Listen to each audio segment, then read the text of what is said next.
안녕하세요. 오늘은 그동안 이사야서를 공부한 마지막 시간입니다. 그동안 이사야서를 공부한 것이 저에게는 너무 좋아서 마지막 시간이라고 하니까 많이 아쉽다는 생각이 많이 듭니다. 시청자님들은 어떠신가요? 역시 넘버원 선지자로 불리울 정도로 정말 너무 위대한 선지자였음을 저희가 깨닫는 시간이었는데요. 저희가 1과부터 오늘의 13과까지 매주 열심히 공부하시고 또 기억절 암송도 하시며 한 과 한 과 마치며 오늘까지 달려온 것 같습니다. 아마도 오늘 13과를 마치면 마지막 참 잘했어요. 우리 스티커가 13과에도 이제 붙겠죠. 말씀 연구와 암송도 사실 너무 좋은데 오늘은 이사야 마지막 시간이라 제가 많은 이사야 성경절로 이루어진 찬양들이 많이 있음을 알았습니다. 그래서 제가 몇 개의 찬양들을 준비했습니다. 내 손을 주께 높이 듭니다. 내 찬양 받으실 주님, 내 마음을 주께 활창합니다. 내 찬양 받으실 주님, 슬픔 대신 이락을 제 대신 나가는 근심 대신 찬송의 옷을 주셨네.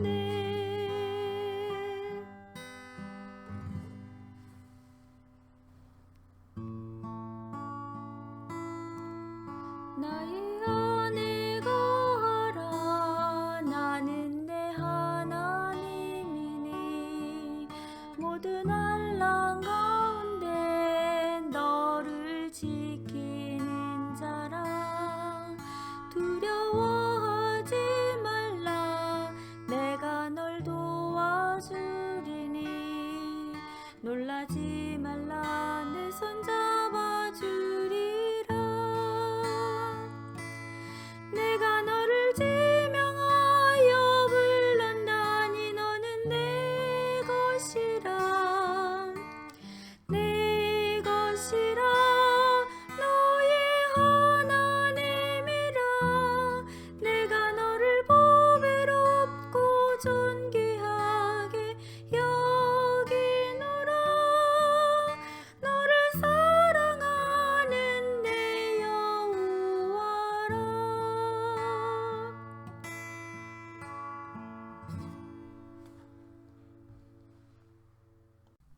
네, 여러분들 찬양을 들으시니까 어떠세요?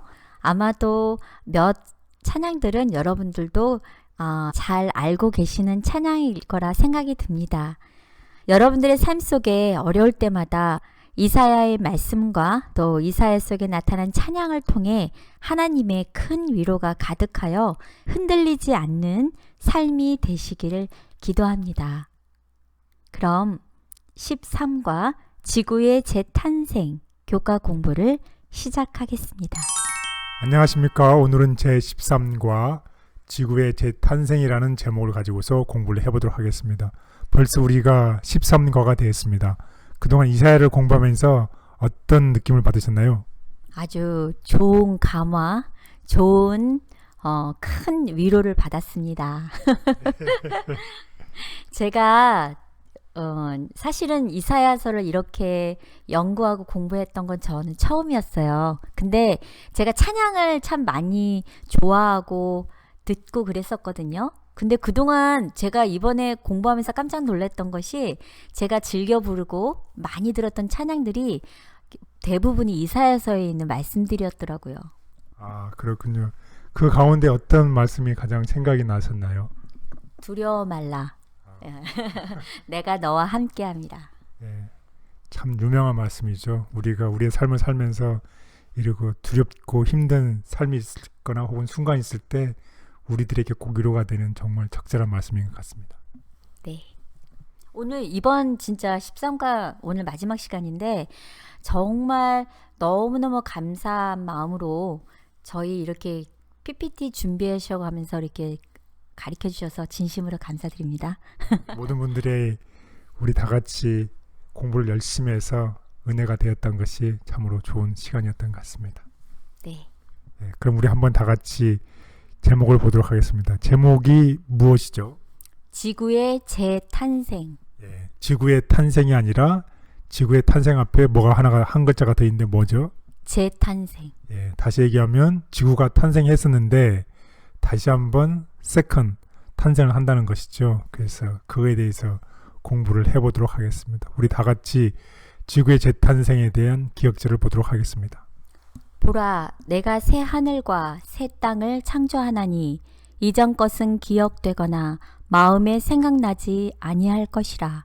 이사야 65장 17절. 네, 새 하늘과 새 땅, 이것은 이사야서에 나와 있는 65장에 나와 있는 새 하늘과 새 땅인데 마치 이것을 보면 계시록에 나와 있는 새 하늘과 새 땅을 연상하게 되죠. 그래서 연관되어 있습니다. 그래서 여기에 대해서 한번 우리 보도록 하겠습니다. 그 새, 또 새 하늘, 새 땅 이런 게 보면 굉장히 희망적이고 아주 좋은 듯한 느낌이 들어요. 예, 맞습니다. 오늘 정확하게 그 요점을 말씀하셨는데 새 하늘과 새 땅을 보면 우리에게 용기를 주죠. 새 하늘과 새 땅을 보면 우리에게 어떤 단어가 생각이 나냐면 회복, restoration, 이 회복입니다. 회복. 오늘 우리가 회복에 대해서 공부를 해보도록 하겠습니다. 네. 그래서 이사야서를 우리 한번 잠깐 그 배경을 설명을 보면 여러분이 다 공부했던 것처럼 이사야는 4대에 걸친 왕에 걸쳐서 활동한 60년 동안 활동한 인물이었습니다. 그래서 우시야 왕, 요담 왕, 아하스 왕, 히스기야의 4대에 걸쳐서 활동한 인물이었었고 그 당시에 대제국인 아수르라는 제국이 있었는데 이 아수르 제국이 북방 이스라엘을 멸망을 시킵니다. 그래서 남방 유다에 속해 있는 이 이사야는 북방 이스라엘의 멸망을 눈으로 목격하게 되었고 마찬가지로 남방 유다도 이 아수르에서 함락당할 위기에 처한 그런 상황에 처해 있었습니다. 그리고 이러한 정치적인 혼란과 또 이 종교적인 면에서 보면 극심한 우상 숭배의 풍조등에서 총체적으로 타락한 그런 사회상이었습니다. 그런데 이사야에서 후반부에서 가장 강조하고 싶은 내용은 무엇이냐면 구원과 위로의 메시지를 선포하는 것이었어요. 이런 암담한 정적인 혼란과 또 우상 숭배라는 이런 총체적인 타락상 속에서 그 백성들에게 선포해야 될 메시지는 구원과 위로의 메시지인데 누구를 통해서 이런 위로와 구원이 이루어진다는 것이냐면 예수 그리스도. 예, 우리가 다 공부한 것처럼 예수 그리스도를 통해서 구원과 예수 그리스도를 통해서 위로의 메시지를 선포한다는 것이죠. 그리고 오늘 마지막 공부 시간인 이사야 65장과 마지막 이사야 장인 이사야 66장을 공부할 텐데 이사야 65장에서는 아까 제가 말씀드렸지만 회복. 그렇습니다. 회복, 하늘과 새 땅의 회복에 대해서 공부할 텐데 65장에서는 그 회복이 진행 과정이 점진적인 진행 과정에 대해서 묘사를 하고 있고 그 다음에 이사야 66장에서는 마침내 이런 회복이 완료되는 것을 공부하도록 하겠습니다. 그래서 이사야 66장 회복 과정을 한번 살펴보게 되면 세 부분으로 나눠져 있는데 첫 번째 1절에서 18절에는 거룩한 회복의 단계들이 나와 있습니다. 어떤 회복의 단계가 있는지 알아보도록 하겠고 그 다음에 19절에서 21절에는 이 회복을 위해서 우리의 협력을 해야 될 부분이 있는 것입니다. 인간으로서 해야 될 부분이 무엇인지를 보겠고 그 다음에 새하늘과 새 땅에 대해서 마침내 회복이 된다는 내용이 22절에서 24절에 있습니다. 그래서 회복을 위한 우리의 협력에 대해서 또 한번 나눠보면 19절에서 20절에는 우리의 협력, 결국은 이 복음이 누구에게 전파된다는 것이에요. 이방인들에게. 이방인들이 전파된다는 것이에요. 이 복음이 원래는 누구를 통해서 전파하게끔 돼 있었어요? 하나님의 원래의 계획은 이스라엘 백성들을 네, 맞습니다. 이스라엘 백성을 통해서 선택받은 이스라엘 백성을 통해서 이방인들에게 복음이 전파가 되어야 했지만 이스라엘 백성들이 예수 그리스도를 거절함으로 이 위 사명이 누구에게 전달이 위탁이 되었나요? 우리에게. 네, 맞습니다. 영적 이스라엘에게 위탁이 된 것이죠. 오늘 마지막 시간이라서 그런지 제가 대답을 되게 잘하네요. 제가 이스라엘이라는 답도 마치고 우리라는 답도 마치고 네, 맞습니다. 공부를 아주 잘한 것 같아요. 열심히 1과부터 왔습니다. 12과까지. 예. 그래서 이방인들에게 복음이 전파되는데 영적 이스라엘을 통해서 복음이 전파된다는 것입니다. 그리고 이방 제사장이 있는데 제사장은 거룩한 아론의 제사장인 레위 지파를 통해서만 되어 있는데 이방인 제사장이 탄생한다는 것입니다. 그리고 나서 정말 마침내 회복 22절에서 24절 멋있는 성경절입니다. 내가 지을 새 하늘과 새 땅이 내 앞에 항상 있는 것 같이 너희 자손과 너희 이름이 항상 있으리라. 여호와의 말이니라. 예, 여기 나와 있는 마침내 22절에서 24절에 나와 있는 새 하늘과 새 땅이 회복이 되고 너희 자손과 너희 이름이 항상 있으리라는 여호와의 놀라운 약속이 있습니다. 우리 여기에 대해서 다 같이 공부를 해보도록 하겠습니다. 그래서 첫 번째 날은 새 하늘과 새 땅에 대해서 이사야 65장에 나와 있는 17절에서 25절에서 공부를 하겠고 그 다음에 거룩한 자석은 이렇게 뭘 모으는 거죠. 그래서 모든 민족들을 이렇게 모은다는 뜻의 거룩한 자석에 대해서 이사야 66장 1절에서 19절에서 공부를 하겠고 또 아까 했던 우리의 협력하는 선교사들과 예배 인도자들에 대해서 공부를 하고 그 다음에 신앙 공동체 그리고 마지막으로 너희 자손과 너희 이름이 항상 있으리라는 마지막 희망의 절에 대해서 우리 공부를 다 같이 해보도록 하겠습니다. 네. 보라, 내가 새 하늘과 새 땅을 창조하나니 이전 것은 기억되거나 마음에 생각나지 아니할 것이라. 이사야 65장 17절. 네, 새 하늘과 새 땅입니다. 그래서 이 하나님의 제가 말씀드렸던 이제 원래 지구가 회복된다는 이 회복은 하나님의 회복의 이 일은 예루살렘 시온에서 이제 시작이 되었습니다. 그런데 이스라엘이 예수님의 원래의 하나님의 계획을 이스라엘이 거절함으로 인해서 이 임무가 누구에게 위탁이 되냐면 영적 이스라엘로 유임이 되었습니다.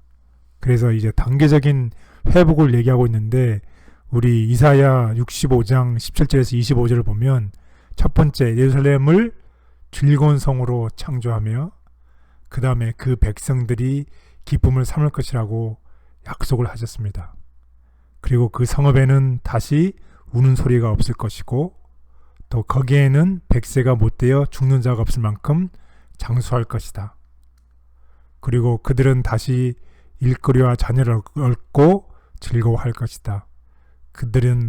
하나님은 그들이 부르기 전에 응답하실 것이라는 이러한 하나님의 놀라우신 약속이 이 단계적인 회복이라는 것이에요. 예루살렘을 통해서 서서히 이 회복의 약속이 이루어질 것이라고 하나님께서 약속을 주셨는데 그리고 또 한 가지는 이러한 예루살렘 성을 통해서 이방에서는 많은 사람들이 예루살렘을 방문하고 그리고 복음을 받아들이고 그 다음에 이 세상이 원래 상태로 회복이 되고 인간이 영생 소유하는 이런 단계적인 회복을 계획하셨는데 이것을 이스라엘이 거절함으로 인해서 이러한 단계적인 회복이 이루어지지 않고 위임이 누구에게 위임이 됐다는 것이에요. 우리에게. 네, 영적 이스라엘에게 위임이 됐다는 것을 얘기하고 있습니다. 그래서 이사야서 65장에서 우리는 새하늘과 새 땅을 창조하실 때 예루살렘에서부터라는 시작하는 차근차근 단계적으로 그것들을 재창조하시는 하나님을 발견할 수 있다는 것입니다. 그래서 결국 하나님의 성산이라는 이 계획은 예루살렘 시온부터 시작이 되지만 그것은 이스라엘이 그것을 거절함으로 인해서 그것이 하나님이 새로운 구원받은 영적 이스라엘과 함께 새로운 세상을 펼치겠다고 약속하셨던 일의 전조이다 상징이라는 것입니다. 결국 이러한 약속들이 누구를 통해서 이루어진다는 것이요. 우리 영적 이스라엘을 통해서 이러한 약속들이 이루어진다는 것입니다. 결국 65장에 나와 있는 이 약속은 우리가 하나님의 말씀을 이스라엘이 하나님의 말씀을 의지하고 하나님 예수님을 받아들였으면 이루어졌을 약속들이 이루어지지 않았고 이것이 영적 이스라엘을 통해 위임했다는 것을 얘기하고 있습니다. 이사야는 다시는 눈물이 없는 평화로운 세상을 예언하며 하나님이 창조하실 새 하늘과 새 땅의 비전을 제시했다. 새 하늘과 새 땅이 건설됨. 최후의 회복의 때에 에덴은 태초 때보다 더 영광스럽게 단장되어 회복될 것이다. 그때에 하나님의 계명을 지킨 자들이 생명나무 아래서 불사의 활력을 들이마실 것이다. 무궁한 세월을 통하여 무죄한 세계의 거민들은 그 즐거움의 동산에서 죄의 저주로 더럽혀지지 않은 하나님의 완전한 창조 사업의 표본을 바라볼 것이다. 아버지, 제게 영생의 소망을 주시옵소서. 창조의 질서가 온전하게 회복된 세계를 마음속에 그립니다. 삼위 하나님을 모시고 사랑하는 사람들과 영원히 평화롭고 건강하고 행복하게 살기를 간절히 원합니다. 아멘. 네, 둘째 날 거룩한 자석이라는 내용으로 공부를 해보도록 하겠습니다. 자석이 무엇인지 아시죠? 네. 무엇인가요? 자석에다가 이렇게 쇠붙이 같은 걸 갖다 하면은 딱 이렇게 달라붙잖아요. 네, 맞습니다. 그래서 자석의 특징은 모든 쇠붙이를 이렇게 모으죠. 닮아서 달라붙죠. 네. 그런 것처럼 여기에 나와 있는 것처럼 이제 민족들을 모은다는 뜻에서 이 제목을 거룩한 자석인데 거룩한 자석이라는 제목을 쓰고 있습니다. 우리 다 같이 기억절을 보도록 하겠습니다.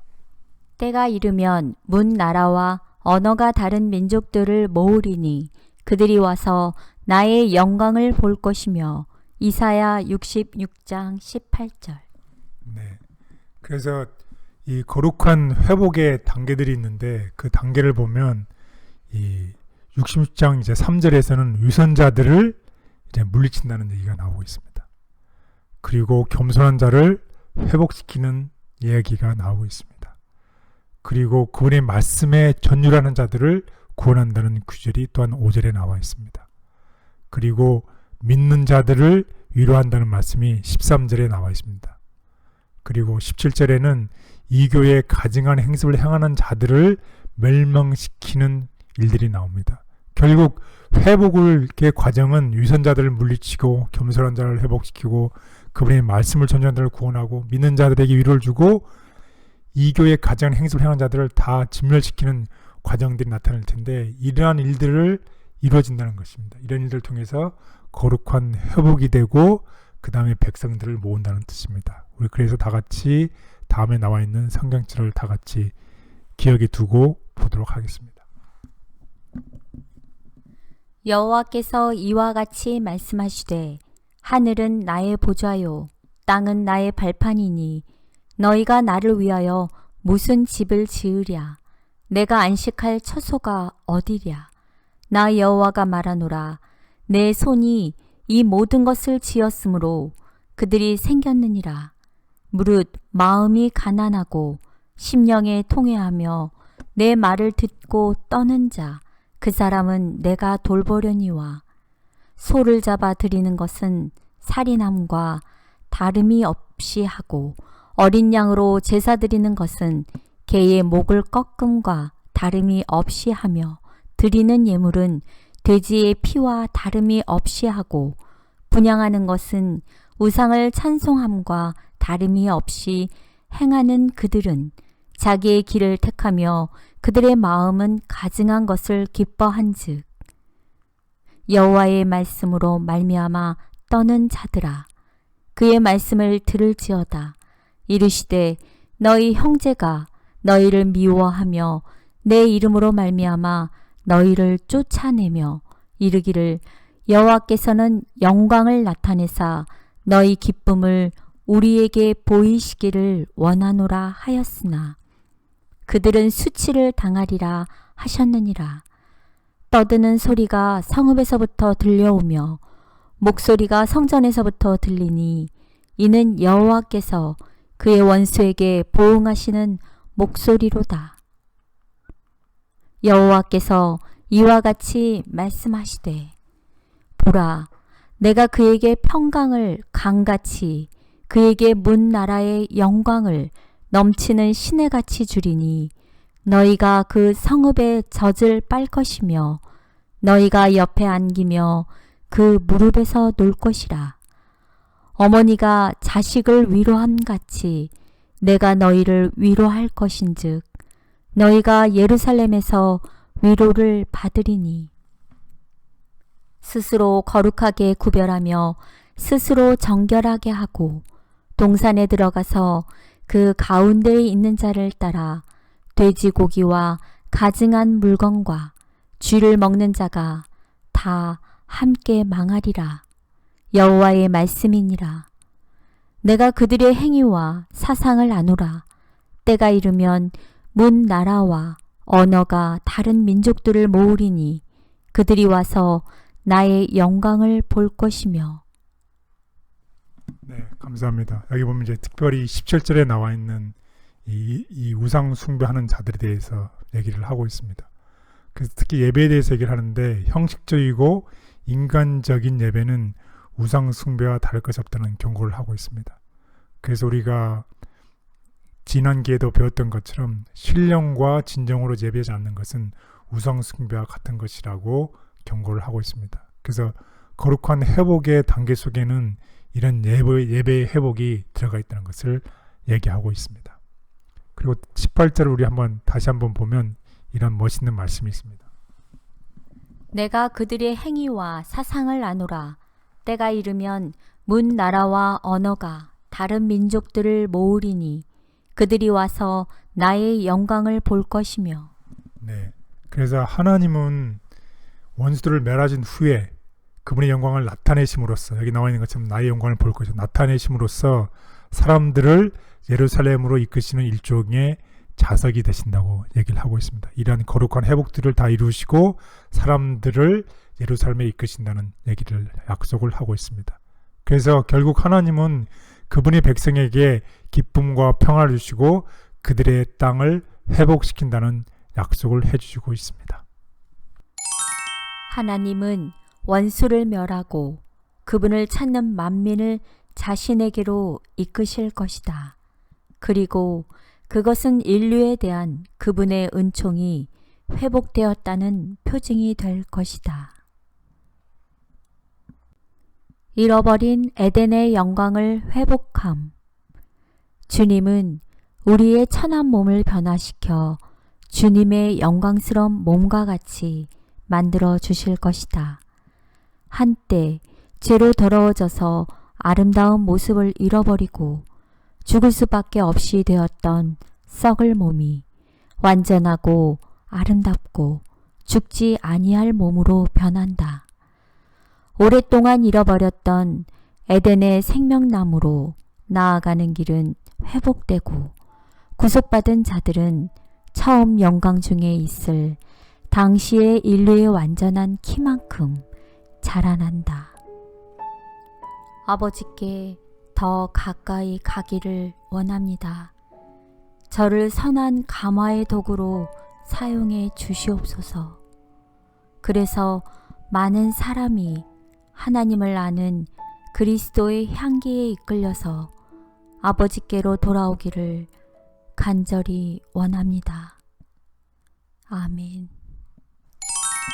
세 번째 날 선교사들과 예배 인도자들에 대한 공부를 해보도록 하겠습니다. 우리가 아까 전에 말씀드린 것처럼 이 회복을 위해서 우리가 하나님께 해야 될 협력이 있어요. 그 협력이 우리가 이방인들에게 복음을 전하고 또 그들로 하여금 하나님을 알게 하는 선교사와 예배 인도자들에 대해서 우리 다 같이 보도록 하겠습니다.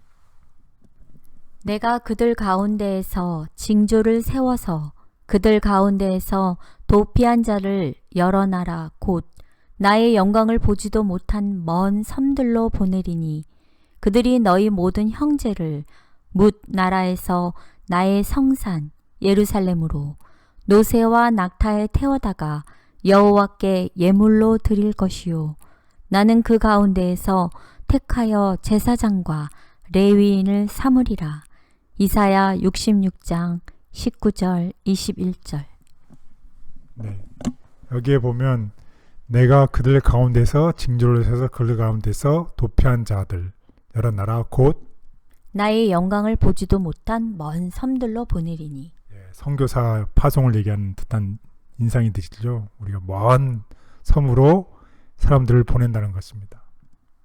그들이 너희 모든 형제를 뭇 나라에서 나의 성산 예루살렘으로 노새와 낙타에 태워다가 여호와께 예물로 드릴 것이요 나는 그 가운데서 택하여 제사장과 레위인을 삼으리라.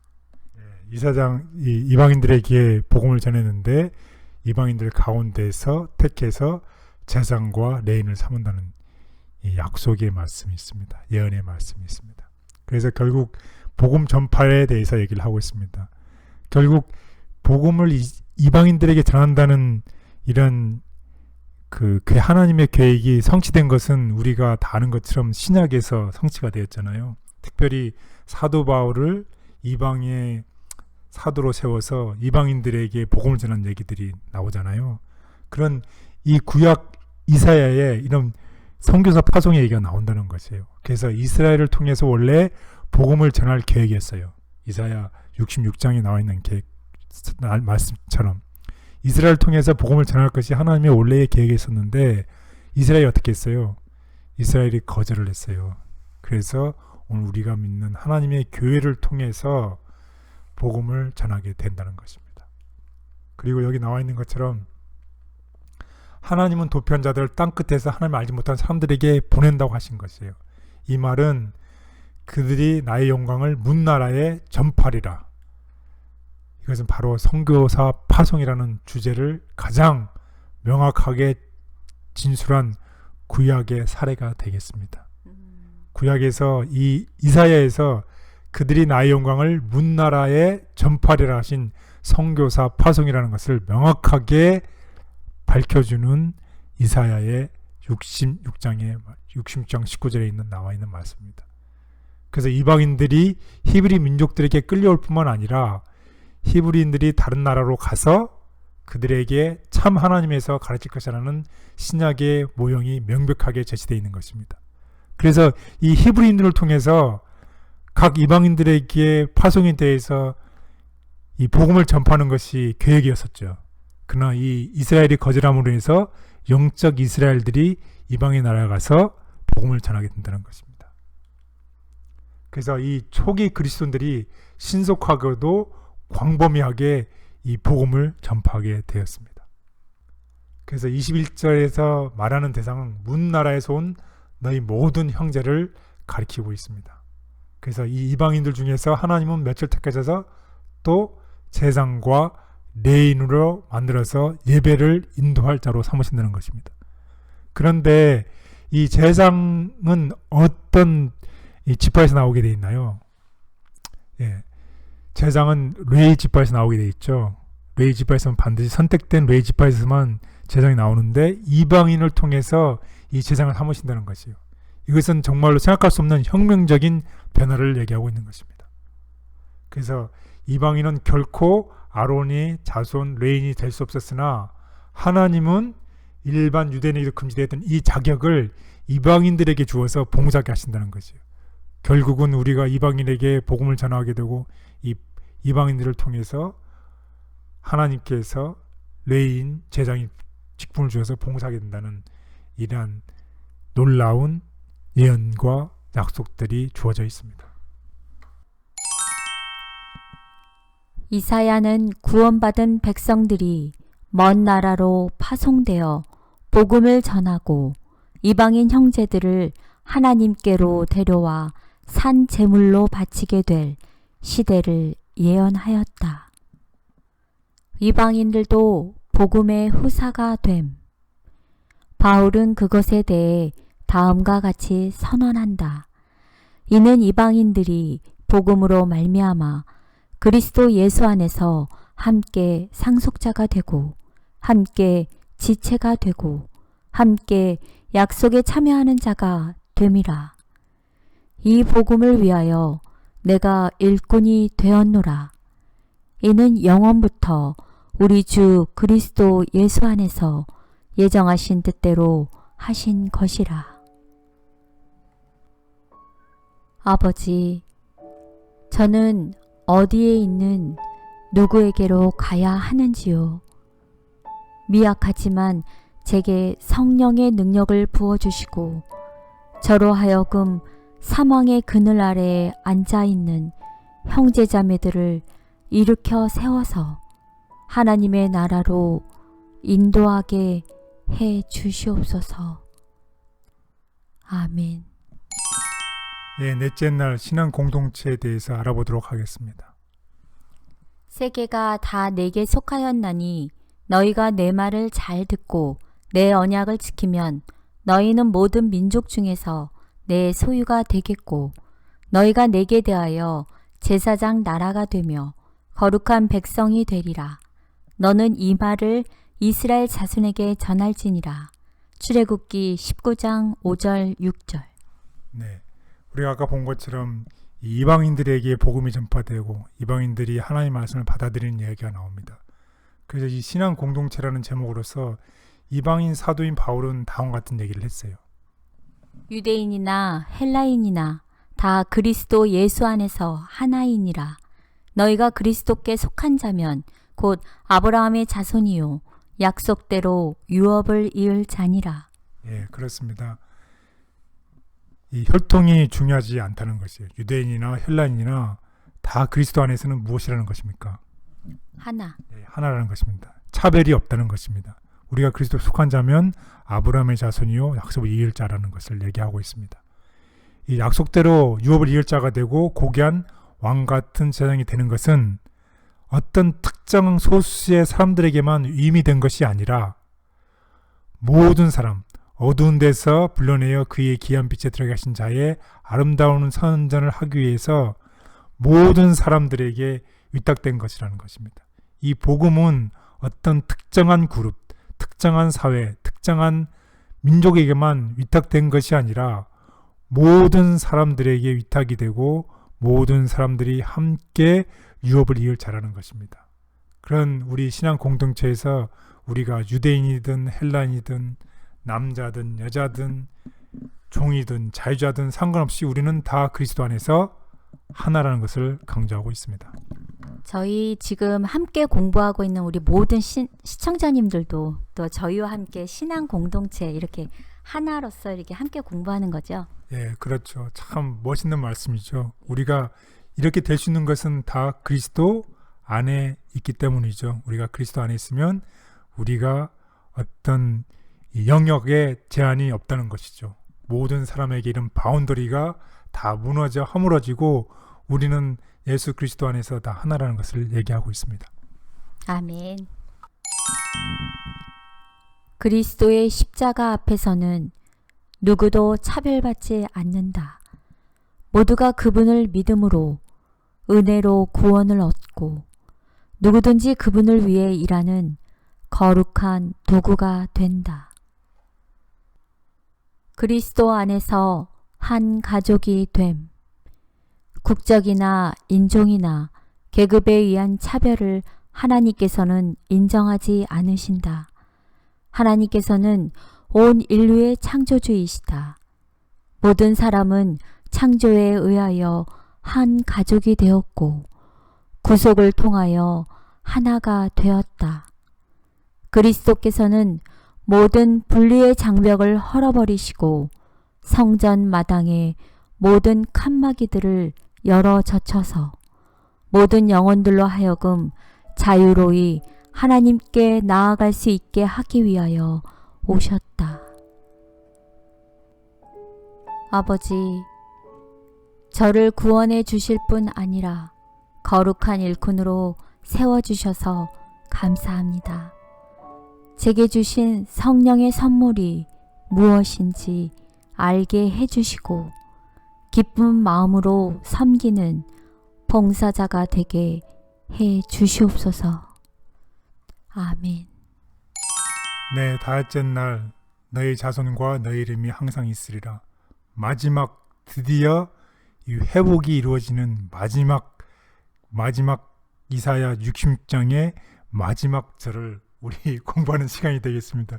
정말 멋있는 희망찬 이 약속입니다. 너희 자손과 너희 이름이 항상 있으리라.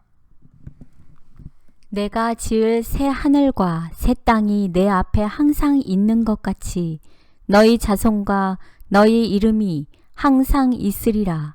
여호와의 말이니라. 이사야 66장 22절. 예, 우리가 기분이 좋을 때는 있고 기분이 나쁠 때는 없고 또 어떤 상황에 따라서 우리가 이름이 있고 없고 사라지고 하는 것이 아니라 어떻다는 것이에요. 항상 있다는 것입니다. 그래서 우리 약속이 있습니다. 약속. 이사야서에서 가장 놀라운 약속 중에 하나가 이사야 마지막 장인 66장 22절에 기록되어 있습니다. 새하늘과 새 땅에서 우리 자손과 우리 이름이 영원히 남을 것이라는 것입니다. 다시는 우리의 이름과 우리 자손의 이름이 지워지거나 잘리거나 뽑히지 않을 것이라는 것입니다. 그래서 우리에게 죄와 죽음과 고통이 없는 새로운 세상, 곧 새하늘과 새 땅에서 영원한 생명을 누릴 것이라는 약속이 있습니다. 이것이 바로 기독교 신앙의 최종적이고 완전한 성취이자 그리스도께서 십자가에서 우리를 위해 이뤄놓으신 일들의 완성인 것입니다. 그래서 이사야의 경고는 결국 궁극적으로 계시록 20장의 성취를 가리키고 있습니다. 죄인들과 사탄과 사망은 불못에서 멸망할 것이고 그런 다음에 새하늘과 새 땅, 새 예루살렘에 이르는데 그곳에서는 더 이상 눈물과 고통이 없을 것이다. 왜냐하면 처음 것들이 다 지나갔기 때문이다. 예, 정말 멋있는, 언제 들어도 멋있는 계시록 21장 1절에 4절. 처음 것들이 다 지나갔다는, 그래서 더 이상 눈물과 더 이상 고통이 없을 것이라는 것입니다. 이 약속은 아까도 말씀을 드렸지만 이사야 시대의 그 사회상, 정치적으로 북방 이스라엘이 멸망해서 남방 유다에 속해 있는 모든 민족들이 멸망할 위기에 닥쳐 있고, 사회상으로는 부패해서 잘 사는 사람들, 고위 관리자들이 못 사는 사람들을 착취하고 억압하고, 또 종교적으로는 온갖 우상 숭배가 만연해 있는 그런 정치 상황에서 사람들이 눈물과 고통이 있는 그 상황에서 이사야는 백성들을 향해서 위로와 구원의 메시지를 보내게 되는데, 더 이상 눈물과 고통이 없는 새하늘과 새 땅을 보여준 것입니다. 저희 찬양도 있잖아요. 저 하늘에는 눈물이 없네, 거기는 슬픔도 없네. 저 하늘에는 눈물이 없네, 거기는 승리만인데. 고통은 모두 다 사라져버리고 영광만 가득 차겠네. 우리의 주님과 함께 있을 때는 영원한 기쁨 넘치네. 아멘. 예, 그렇습니다. 이제 우리가 이게 다가올 새하늘과 새 땅에는 더 이상 눈물과 고통이 없다는 것입니다. 땅에서 구속받은 모든 사람이 거기서 영생을 받고 새로운 삶을 영위할 것입니다. 우리 다 같이 멋있는 계시록 21장 1절에 4절의 약속의 말씀을 보도록 하겠습니다. 또 내가 새 하늘과 새 땅을 보니 처음 하늘과 처음 땅이 없어졌고 바다도 다시 있지 않더라. 또 내가 보매 거룩한 성 새 예루살렘이 하나님께로부터 하늘에서 내려오니 그 준비한 것이 신부가 남편을 위하여 단장한 것 같더라. 내가 들으니 보좌에서 큰 음성이 나서 이르되, 보라, 하나님의 장막이 사람들과 함께 있음에 하나님이 그들과 함께 계시리니 그들은 하나님의 백성이 되고 하나님은 친히 그들과 함께 계셔서 모든 눈물을 그 눈에서 닦아주시니 다시는 사망이 없고 애통하는 것이나 곡하는 것이나 아픈 것이 다시 있지 아니하리니 처음 것들이 다 지나갔음이러라. 정말 멋있는 말씀입니다. 언제 들어도 멋있는 말씀입니다. 그 당시에 이사야가 속했던 그 당시에 사람들에게 이런 메시지를 전한 것처럼 오늘 우리가 살아가는 이 세대에도 우리의 마음속에 우리의 상황 속에 어떤 힘들고 어려운 일이 있지만 이런 것들이 다 지나갈 것이라는 것입니다. 그리고 하나님께서는 우리의 모든 눈물을 눈에서 닦아주시고 사망도 없고 애타는 것이나 곡하는 것이나 아픈 것이 다시 있지 않다는 희망의 메시지를 또 우리에게도 전해주고 있습니다. 그래서 다음 같은 메시지가 여러분 모두에게 다 위로가 되기를 바라겠습니다. 대쟁투는 끝났다. 죄와 죄인들은 없어졌다. 온 우주는 깨끗해졌다. 오직 조화와 기쁨의 맥박만이 온 우주의 만물을 통하여 고동친다. 생명과 빛과 환희가 만물을 창조하신 분에게서 끝없이 넓은 우주로 퍼져나간다.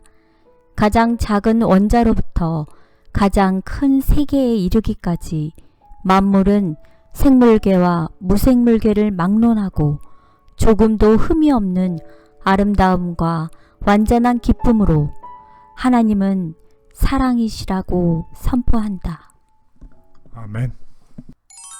그때가 되면 죄가 끝나고 원수와 죽음이 사라지며 지구는 새 하늘과 새 땅으로 재창조되어서 구원받은 자들은 이곳에서 영원히 행복을 누리며 살 것이다. 그곳에서 누릴 영광과 특권, 그곳에서 우리는 주께서 나를 아신 것 같이 그분을 온전히 알게 될 것이다. 하나님이 인간의 심령에 심으신 사랑과 동정심은 그곳에서 가장 참되고 아름답게 행사될 것이다. 거룩한 존재들과의 깨끗한 교제, 거룩한 천사들과 각 시대의 충성된 사람들과의 친숙한 사교생활, 하늘과 땅에 있는 각 족속을 하나로 결합하는 거룩한 교제, 이 모든 일이 다 내세에서 맛볼 경험이다. 우리가 상상할 수 없을 만큼 좋은 것들을 준비하시는 하나님 아버지, 저를 꼭 기억하시고 제 이름을 불러주옵소서. 기쁨과 감사와 찬양으로 천국에 들어가 삼위 하나님께 영광을 돌리게 해 주시옵소서. 아멘. 네, 오늘 공부의 요약을 해보도록 하겠습니다. 이사야에서는 광대한 비전을 제시해주고 있습니다. 특별히 이사야 60장 마지막 절에 나와 있는 새하늘과 새 땅을 우리에게 보여주고 있습니다.